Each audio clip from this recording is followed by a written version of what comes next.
In this video, we're going to talk about 3 must-know pitch and chip shots that you can play when you're short-sided to a green like this, whether it's a good birdie opportunity on a par 5 or whether it's to get up and down for par.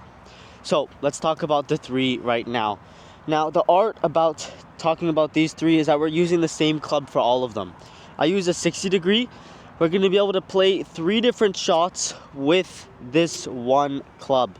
Right, so these shots are mandatory when it comes to learning about short game, because when you're able to apply these shots properly, what will happen is you'll be able to be more versatile around the greens and you won't have to play one singular shot every single time. So first shot's going to be a bump and run. This one's super simple, right? We have a lot of green here, or a lot of grass here to work with, right? We're not playing in the bunker or have to chip over a bunker. We have a lot of grass to work with. We should be able to just run this ball up and be quite consistent at this almost every single time. So a couple checkpoints I'm going to want to look at for this bump and run especially will be to have this ball further back in my stance, right? So for these pitch shots, I like to do one club head apart on my feet. And what I'm going to want to do is just come back and through. My sternum and my head are going to be in front of the golf ball here.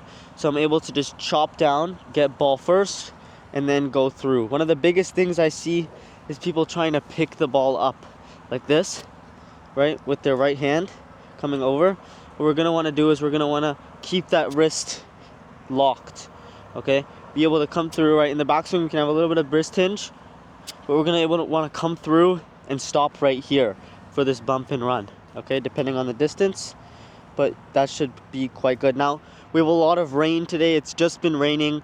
The ball's wet, the ground's wet, my club is wet. This ball will not spin as much as normal, so we do have to take that into account, especially when on these shorter pitch shots. I'm going to try and land this just short in the grass and have it run up and trickle up onto the green for a good shot. So again, weights forward shaft lean here. My chest and my head are in front of the golf ball, and we're just going to want to execute that short chip shot.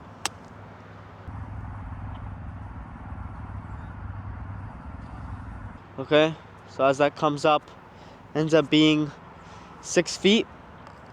So I would consider that a good shot.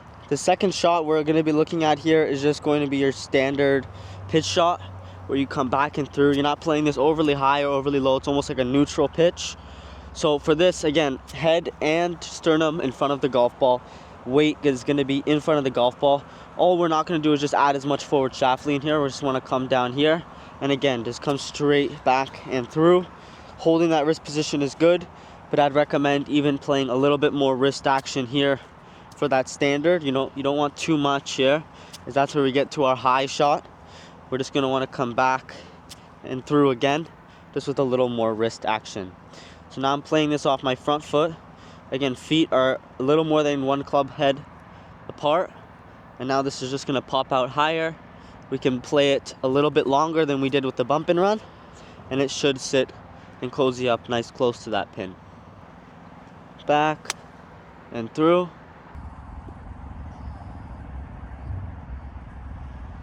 Right, something like that works well. Okay, now for our final shot, it's going to be the flop. Again, it's not a shot I'd play in this type of scenario, as there's not a bunker between us and the green. We're not really too short-sided, but I just want to show you guys what we can do and how versatile we can be with one simple club. Now, with the flop, a couple things you're going to want to see is a good lie, right? We cannot see this ball plugged down, as we will never be able to flop this ball properly unless we take a massive divot. It takes a lot of skill, especially for beginners. I would recommend just giving yourself a good lie here. Not on the course, but on the range, 100%. So with the flop, we're now going to want to open the club face and be very wristy, right? A good analogy I like to use is you want to be long and soft, right? For this shot, you just want to be long and soft. You don't need to be killing this ball. You just want to come up and down and really use the bottom edge, the bounce of the club to do the work for you, okay? Now, we want to widen our stance here, and again, make sure our center of gravity is good. It stays in the exact same position. Now something I like to feel for my flop is taking it outside here and cutting across it. Right, we can also flop it going back and through, but I find it helps me a little bit more when I kind of take the club outside a bit more here and then cut across it. So I'll try 2 of those for you right now. Again, wide stance, good weight distribution, still weight in the front here. Right, if we have weight in the back, what will happen is we'll top the ball, or it'll lead to a thin shot, right, or a top.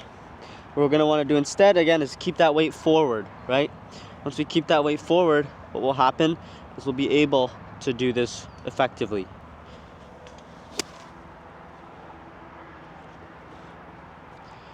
Something like that works well. Those are the 3 chip shots and pitch shots I would use around the greens.